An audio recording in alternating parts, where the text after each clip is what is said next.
श्रोते हो परिसर या कार्यक्रमात आज आपण जागतिक तापमानवाढ याविषयी अदिती शारंगधर यांनी सांगितलेली माहिती ऐकूया. नमस्कार श्रोते हो. ग्लोबल वॉर्मिंगमुळे आपल्यावर ह्याचा काय दुष्परिणाम होत आहे हे आज पाहूया. भारत हा कृषीप्रधान देश आहे.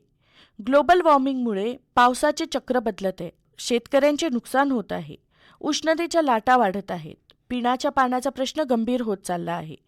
कोकण, मुंबई, चेन्नई यासारख्या किनारी भागांना समुद्र पातळी वाढीचा धोका आहे. ह्यातच महाराष्ट्रावर अवकाळी पाऊस, दुष्काळ, उष्णतेच्या लाटा, शेतकऱ्यांचे नुकसान, पाण्याची कमतरता यात मोठी वाढ होत आहे. ग्लोबल वॉर्मिंग रोखण्यासाठी किंवा कमी करण्यासाठी आपण काय करू शकतो? पहिला आणि सर्वात महत्त्वाचा उपाय म्हणजे झाडे लावणे. झाडे कार्बन डायऑक्साईड शोषून घेतात.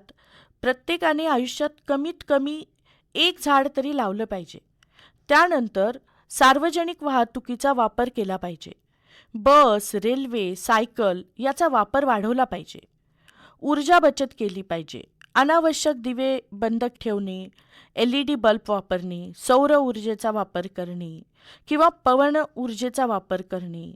नंतर प्लास्टिकचा वापर कमी करणे, कापडी पिशव्या वापरणे, प्लास्टिकचा पुनर्वापराला प्राधान्य देणे, पाण्याची बचत करणे, पावसाचे पाणी साठवणे आणि पाणी जपून वापरणे हे पण आवश्यक आहे. पुनर्वनीकरणाचा विचार करणे, कचरा वेगळा करणे, पुनर्वापर करणे अत्यंत महत्त्वाचे आहे. स्वच्छ ऊर्जा वापरणे, सौर ऊर्जा, पवन ऊर्जा यासारख्या पर्यावरणपूरक ऊर्जेकडे वळणे गरजेचे आहे. ह्यामध्ये समाजाची भूमिका काय असू शकते?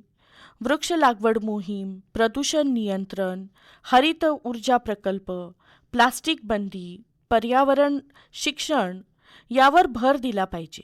विद्यार्थ्यांनी सुद्धा पर्यावरण क्लब उघडणे, वृक्ष लागवड मोहीम हाती घेणे, प्लास्टिक मुक्त मोहीम हाती घेणे, ऊर्जा बचतीचे अभियान करणे ह्या सर्व गोष्टी आपण करू शकतो. ग्लोबल वॉर्मिंग रोखणे ही फक्त सरकारची जबाबदारी नाही आहे. प्रत्येक नागरिकाने जबाबदारीने वागले पाहिजे.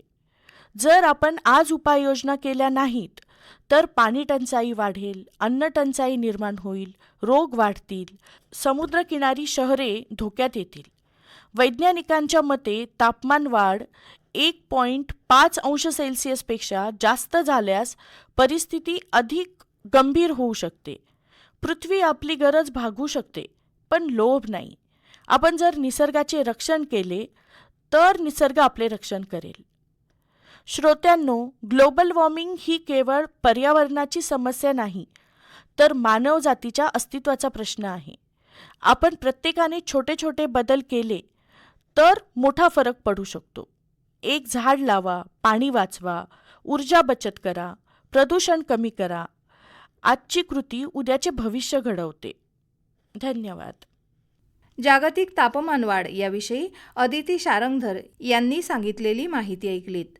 निवेदन केलं होतं विद्या तावडे यांनी आणि सादर करते होते विवेक वानखडे. ही आकाशवाणी रत्नागिरी केंद्राची निर्मिती होती.